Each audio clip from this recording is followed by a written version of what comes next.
자, 오늘은 신실한 교회입니다. 우리 지금 계시록 소아시아 7교회를 계속 지금 보고 있는데, 오늘은 빌라델피아 교회라고 예수님께서 신실한 교회라고 이름을 정해주신 교회입니다. 신실한 교회. 지금 빌라델피아에게 주신 이 편지를 우리가 보는데, 빌라델피아는 서머나 교회처럼 책망과 경고가 하나도 없고 오직 칭찬과 권고와 약속만을 해주시는 이 편지입니다. 오늘 이 편지를 읽으신 여러분도 위로를 받으셨습니까? 받으신 줄 믿습니다. 아무것도 아닌 것 같은 내가, 아무것도 아닌 것 같은 우리가 아무 능력도 없잖아요. 그런데 예수님의 말씀만 믿고 지키고 또 그대로 살고자 부단히 애쓰고 노력하는 그 모습을 우리 주님은 다 보고 계십니다. 지켜보고 계십니다. 그리고 또한 빌라델피아에게 칭찬했던 것 같이 우리를 칭찬하시고 격려하시고 또한 숱한 약속들까지도 해주실 줄 믿습니다. 이 빌라델피아는 필리아라는 자랑, 우정이라는 뜻과 또 아델포스라는 형제라는 자궁이라는 뜻도 있죠. 이 형제라는 뜻의 합성어입니다. 그래서 이 빌라델피아는 형제 우애 또는 형제의 사랑이라는 의미를 가지고 있는 이런 단어입니다. 합성어입니다. 빌라델피아는 우리가 그림에서 보듯이 4대에서도 동남 방향입니다. 동남 방향으로 40km 정도에 떨어져 있는 고원의 도시입니다. 높은 도시죠. 그러니까. 그리고 또 이곳에는 포도가 생산지로 굉장히 유명해서 이들은 또 포도의 신 디오니수스 숭배가 성행할 정도였답니다. 포도 생산지로 유명하기도 했지만 이 빌라델피아는 루디아 왕국에 속하였고 또 동방의 관문이라는 별칭답게 이 동방으로 동쪽 아시아로 가려면은 꼭 여기를 거쳐 가야 하는 도시입니다. 그리고 빌라델피아는 이 포도 생산이 유명하다 보니까 농업과 상업 모두가 발달해서 부를 누렸습니다. 또한 헬레니즘 문화도 꽃피우고 전파하는 역할을 한 도시로서 다 좋았는데 한 가지 지진이 너무 많이 일어난 겁니다. 지진이 많이 일어나고 자주 일어나고 예. 이래서 이 지진의 피해를 늘 입었던 도시입니다. 이 지진의 피해가 어느 정도냐면 대형 이 신전 건물들이 기둥만 남고 이 도시는 형체가 없어서 완전 형체를 사라져버리는 그런 일들을 여러 번 겪은 이 빌라델피아입니다. 그래서 빌라델피아 교인들은 우리 주님이 약속을 하실 때 이기는 자는 내 하나님 성전에 기둥이 되게 하리라 라고 약속을 했을 때 큰 힘을 얻었을 것입니다. 그들은 너무나도 잘 알고 있습니다. 그렇게 큰 요동이 있고 나면 남는 거는 기둥 외에는 아무것도 없다는 것을 알고 있었습니다. 이 소아시아 7교회가 속해 있는 모든 도시들처럼 이 빌라델피아 교회도 역시 이교도의 신전과 또 종교 활동들이 많았어요. 근데 얼마나 이 신전들이 많았는지 별명이 소아덴입니다.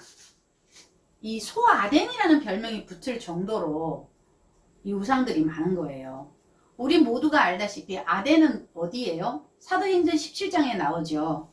사도 바울이 실라와 디모데를 기다리다가 그 도시를 둘러보니 온 성에 우상이 가득한 것과 알지 못하는 신에게라고 새긴 단도 있을 정도로 이 도시 전체가 우상이었습니다. 그래서 우리가 이 소아덴이라고 불리는 빌라델피아 이 지역에 대해서 영적 특성을 우리가 가늠할 수가 있죠. 이 별칭으로부터. 그런데 여기서 특이한 것이 하나 있습니다. 이런 도시에서 빌라델피아 교회가 세워졌고 또 이 소아시아의 7교회들보다 이 믿음의 역사가 짧음에도 불구하고 이슬람의 핍박에서 유일하게 살아남은 보루였습니다. 그래서 오늘날 이 빌라델피아는 하나님의 도시라는 뜻의 알라세히르라고 불리우고 인구가 15,000명 정도 되는데 그 중에 3분의 1인 5,000명이 그리스도인으로 살아가고 있습니다. 정말 우리의 과거와 현재와 미래를 모두 보고 계시는 우리 주님은 거룩하고 진실하사 다윗의 열쇠를 가지신 이, 곧 열면 닫을 자가 없고 닫으면 열 사람이 없는 그 이가 되셔서 빌라델피아 교회에 지금 편지를 쓰시는 것입니다.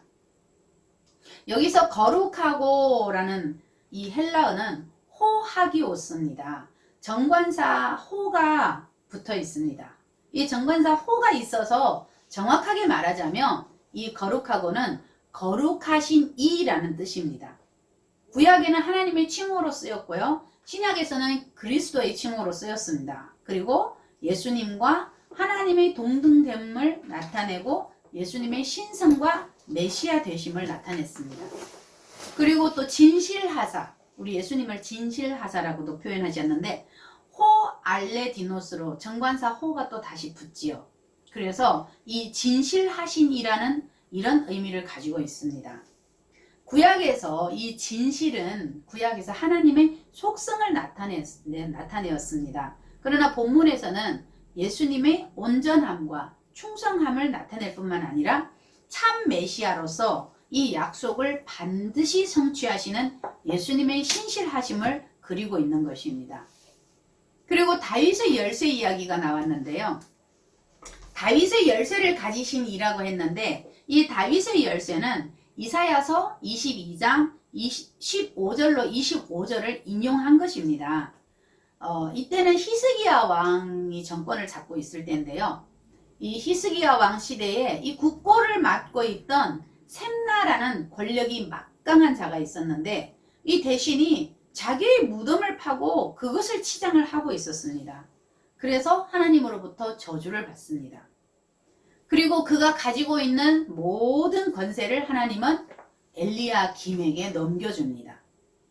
이사야 22장 20절로 22절에 보면 내 종 엘리야김을 불러 내 옷을 그에게 입히고 내 띠를 그에게 띄워 힘있게 하고 내 정권을 그의 손에 맡기리니 그가 예루살렘 거민과 유다 집의 아비가 될 것이며 내가 또 다윗 집의 열쇠를 그의 어깨에 두리니 그가 열면 닫을 자가 없겠고 닫으면 열 자가 없으리라. 이 문장에서는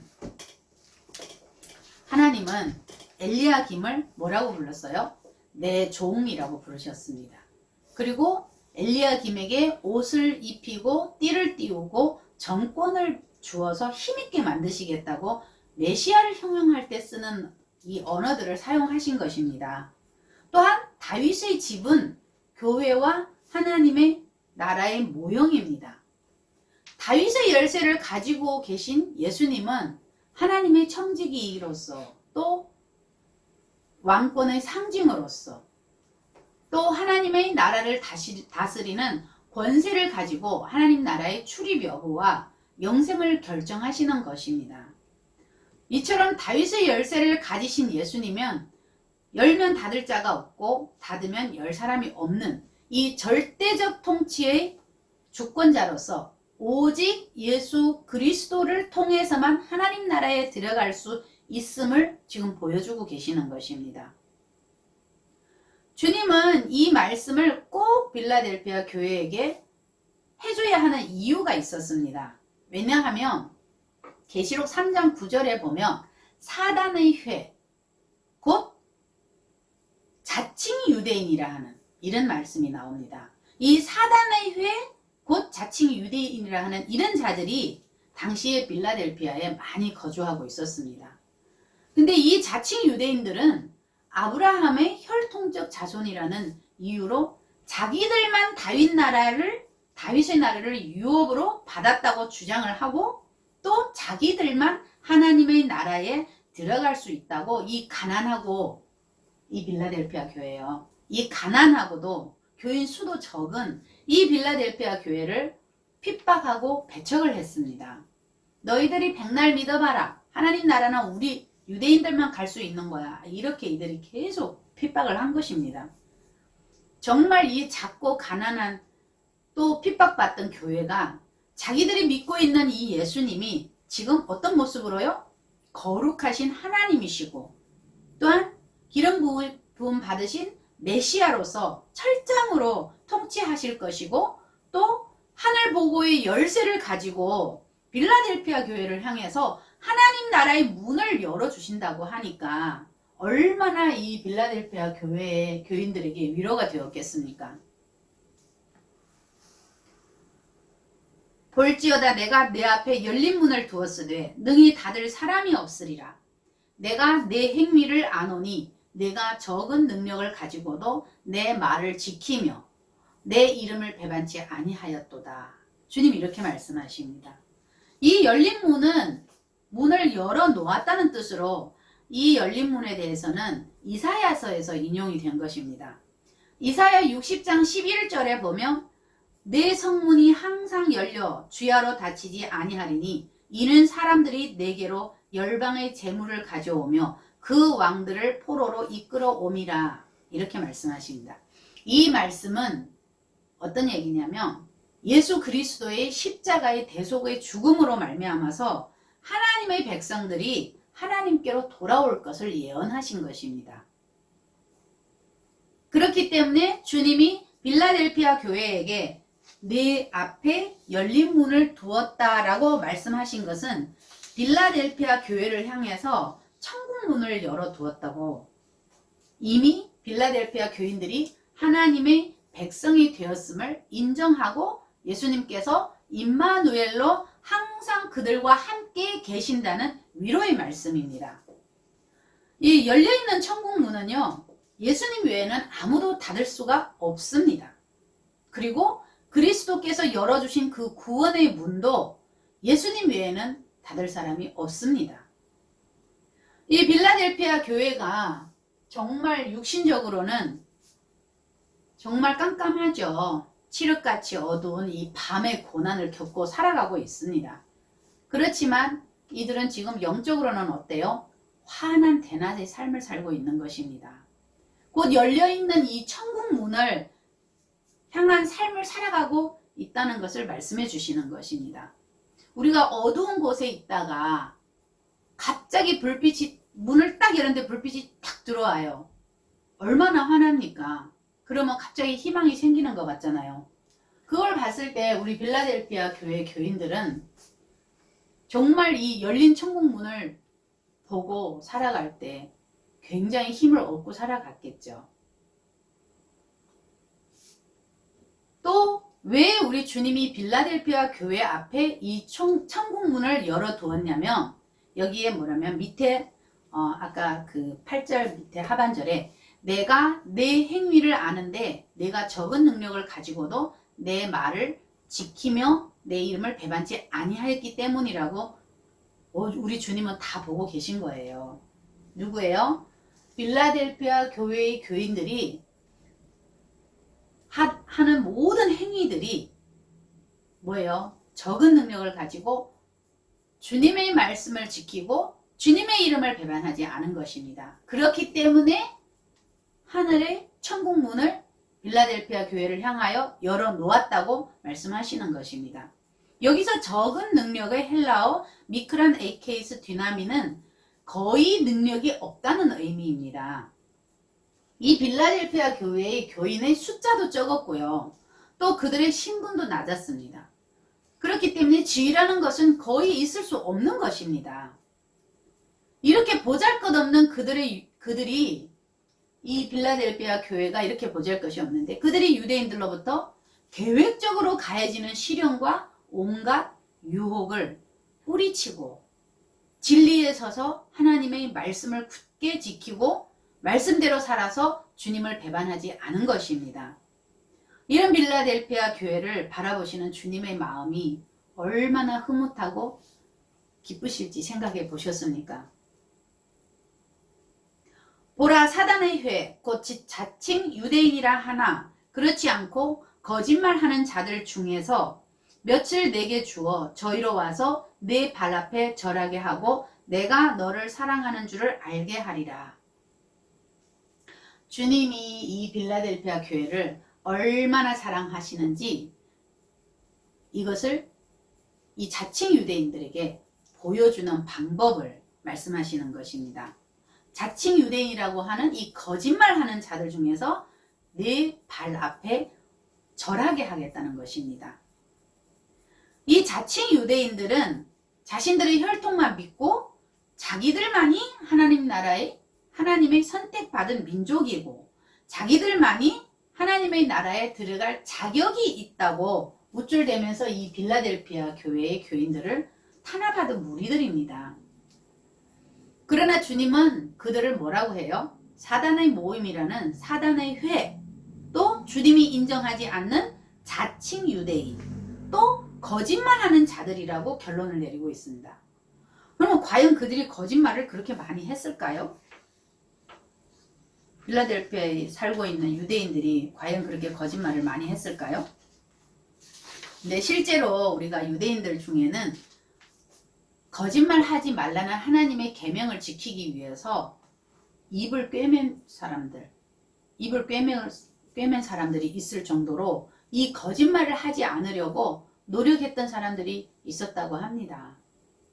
그러나 그런 유대인들이 예수님을 메시아로 인정하지 않았고 또 예수님을 거짓 메시아로 몰아붙였고 또 십자가에 처형시켰던 장본인들이었고 그 예수님을 메시아로 믿는 그리스도인들을 핍박을 했습니다. 그런 의미에서 주님은 이 유대인들을 통틀어서 거짓말하는 자들이라고 정의를 한 것입니다.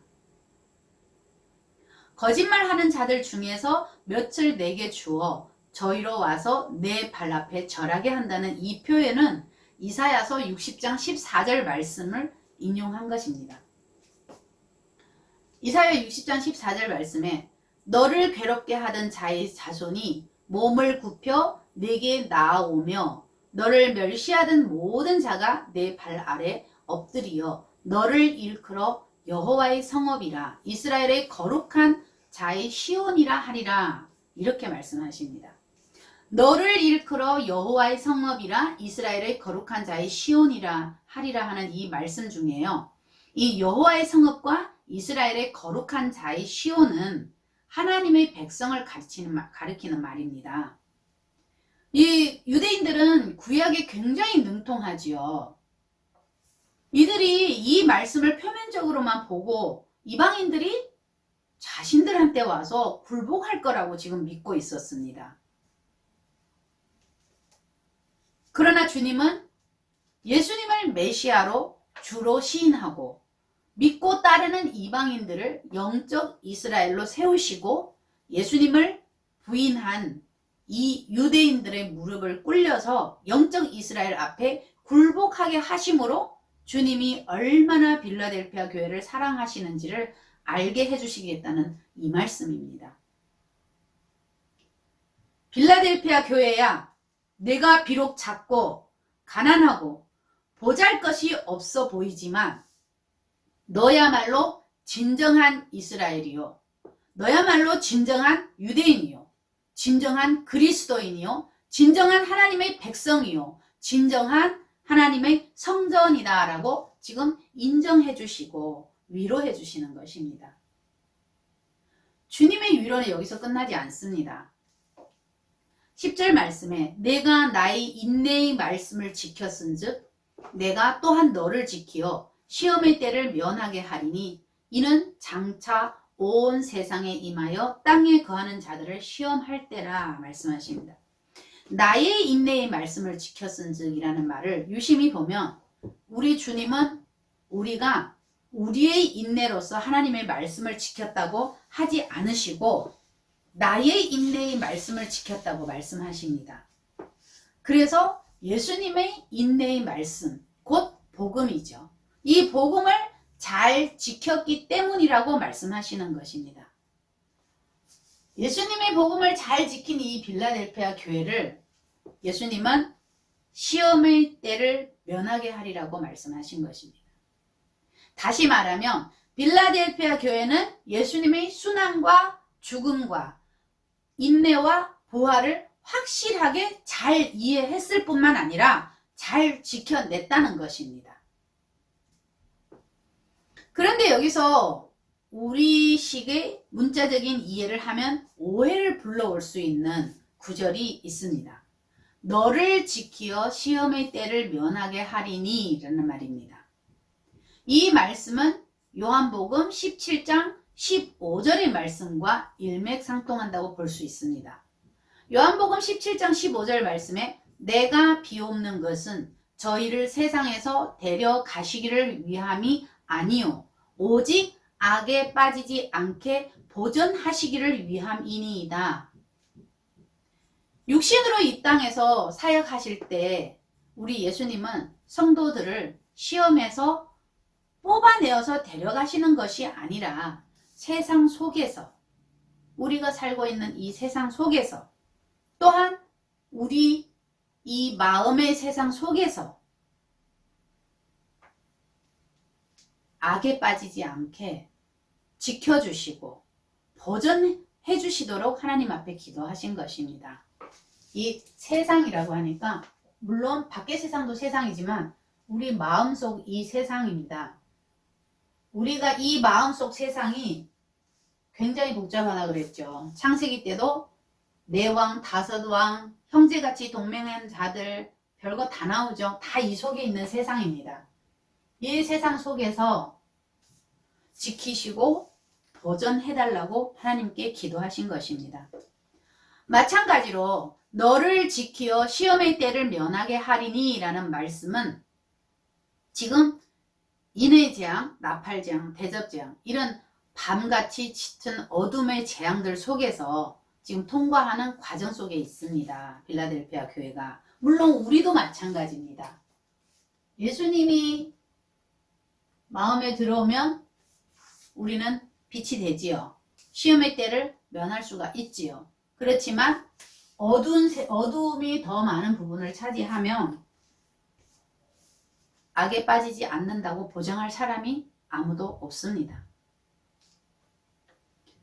그렇기 때문에 이 어둠의 재앙들을 통과하는 과정들 속에서 예수 그리스도의 보호하심과 지키심으로 말미암아서 이 빌라델피아 교회 성도들이 그 어려운 환경 속에서도 주님을 믿고 주님을 찬양하고 주님을 예배하고 주님의 은혜로 모든 역경을 이겨내도록 도와주시고 지켜주시겠다는 말씀입니다. 이 시험의 때를 면한다는 것이 그런 시험을 받지 않는다, 그런 고난을 받지 않도록 해주신다 이런 뜻이 아닙니다. 그 모든 역경 속에서도 지켜주신다는, 이겨내도록 지켜주신다는 뜻입니다.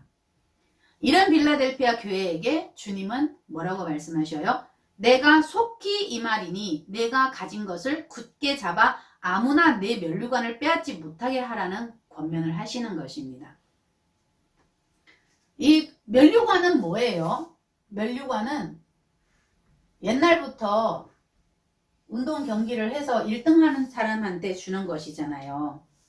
근데 지금 여기서 내 면류관을 빼앗기지 말라는 거예요. 그러면 뭐예요? 우리 주님은 이미 빌라델피아 교회에게 면류관을 주셨다는 것입니다. 이미 주셨습니다.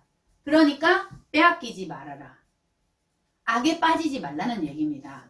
이미 주신 면류관을 빼앗기지 말라는 거예요. 빼앗긴다는 얘기는 뭐예요? 내가 있으니까 빼앗기는 거지 없으면 빼앗기는 일이 있을 수가 없잖아요. 그러니까 우리 주님은 이미 빌라델피아 교회에게 이 면류관을 주셨습니다.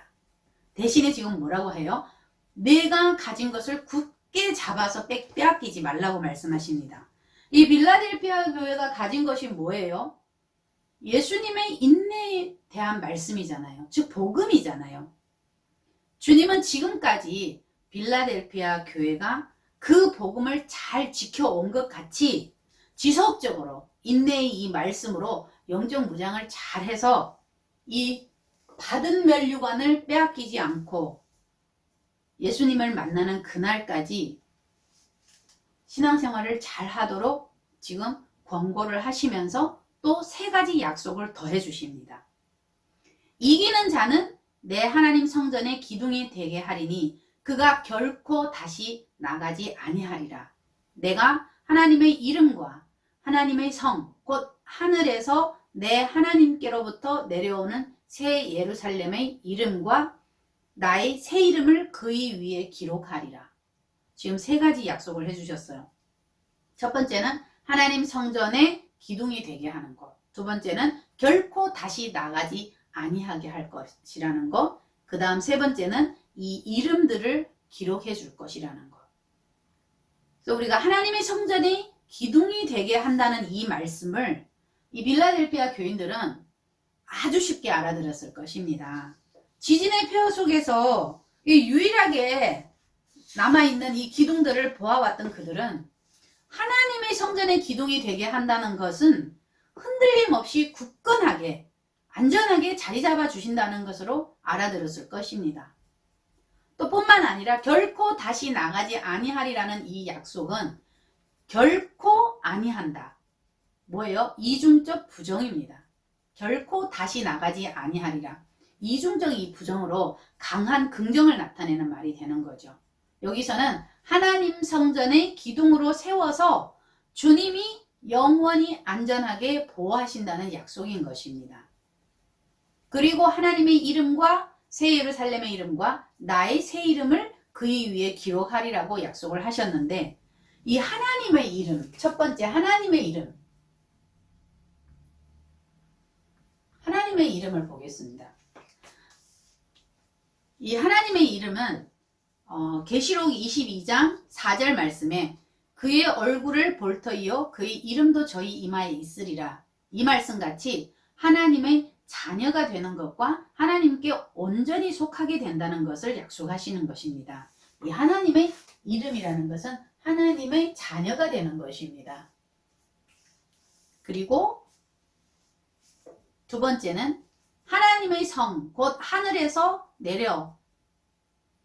하나님께로부터 내려오는 새 예루살렘의 이름을 기록한다는 것입니다. 이것은 빌립보 3장 20절 말씀에 오직 우리의 시민권은 하늘에 있는 것이라고 함과 같이 이 빌라델피아 교회에게 하늘 시민권을 주시겠다고 지금 하늘 시민권을 또 주셔서 하나님과 영원히 함께 살 수 있도록 약속을 하는 것입니다.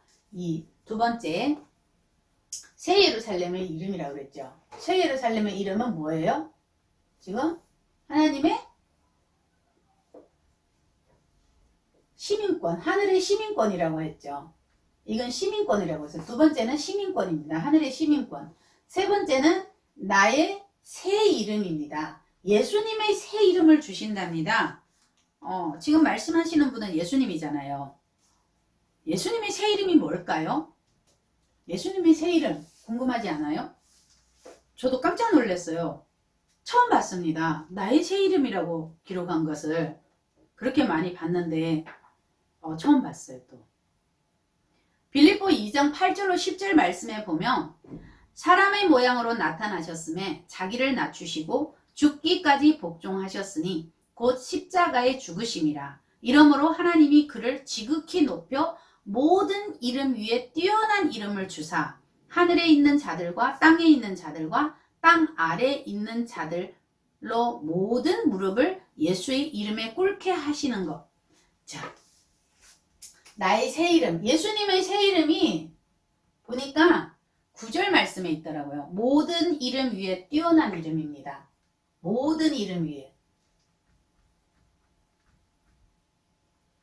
위에 뛰어난 이름. 사물이 됐건 사람이 됐건 짐승이 됐건 뭐가 됐건 다 이름이 있습니다. 그런데 이 모든 이름 위에 뛰어난 이름이 예수님의 새 이름입니다. 그래서 이 모든 이름 위에 뛰어난 이름을 가진 예수님의 이름을 기록한다는 것은 그리스도와 더불어서 이 세상을 지배하고 다스리는 이 절대적 권세를 약속하시는 것입니다. 그의 위에 기록하리라. 이 그의가 누구예요? 빌라델피아 교인 얘기하시는 거죠. 교회 위에. 그리고 우리 성전이 된 우리들 위에 어떻게 기록을 해요? 얼굴에다 기록할까요? 머리에다 기록할까요? 이 기록이라는 뜻은 결국은 하나님의 말씀에 순종하고 그 믿음과 신실함을 끝까지 지켜서 이기는 자에게는 하나님의 자녀가 되고 하늘의 시민권을 주시고 또한 새 예루살렘의 시민이 되게 한다는 것입니다. 시민권이라는 것은. 그리고 그리스도와 함께 세상을 다스리는 권세를 주어서 영원히 주님과 동행하는 삶을 살게 된다는 것을 약속하시는 것입니다. 오늘 말씀을 마무리하겠습니다. 1세기 때 빌라델피아 교회, 소아시아에 빌라델피아 교회가 있었습니다. 오늘날 이 빌라델피아 교회는 우리입니다. 우리가 빌라델피아 교회입니다. 우리가 이 땅에서 비록 좀 가난하고 별 볼 일 없고 초라하고 불쌍해 보일지라도 그 무엇도 우리를 하나님의 사랑에서 끊을 수가 없습니다. 그리고 우리는 이미 하나님의 성전, 하나님의 성전이잖아요. 여기가 고린도전서 3장 16절 말씀하셨죠. 여기가 성전이라고. 우리는 이미 하나님의 성전의 영원한 기둥으로 택정받은 사람들입니다. 그리고 우리들 위에는 이미 예수 그리스도의 이름이 새겨져 있다는 것을 확신하시기 바랍니다. 우리들의 이름은 이미 하나님의 생명책에 기록이 되어 있습니다. 그렇기 때문에 우리는 이 이름, 생명책에 기록된 이 이름을 잃어버리지 않도록 항상 말씀을 붙잡고 살아야 됩니다. 그런데 우리 성경을 보니까 우리 주님은 생명책에 있는, 기록되어 있는 우리들에게 면류관을 빼앗기지 않는 이기는 자의 삶을 살 수 있도록 끊임없이 말씀을 하고 계시더라고요. 아까 얘기했죠. 내 면류관을 빼앗기지 말아라. 이미 주셨습니다. 받은 면류관 빼앗기지 않으시기 바랍니다. 성경에 사단은 밀가 부르듯 우리를 청구한다고 하셨습니다. 우리는 성경을 통해서 하나님의 경고를 볼 수 있어야 됩니다. 그리고 또한 모든 재앙들 속에서 지금 현재 일어나고 있는 이 세계의 모든 재앙들 속에서도 우리를 해처럼 지키시는 예수 그리스도를 또한 볼 수 있어야 합니다. 우리 오늘 빌라델피아 교회가 받은 칭찬과 격려와 권고의 말씀을 같이 봤는데 정말 하나님께서 주신 이 모든 약속들이, 이 모든 칭찬들이 빌라델피아 교회에게 주신 이 칭찬과 약속들이 모두 지금 예배드리는 여러분들이 받는 칭찬과 약속이 될 수 있기를 우리 주 예수 그리스도 이름으로 간절히 축원합니다. 아멘.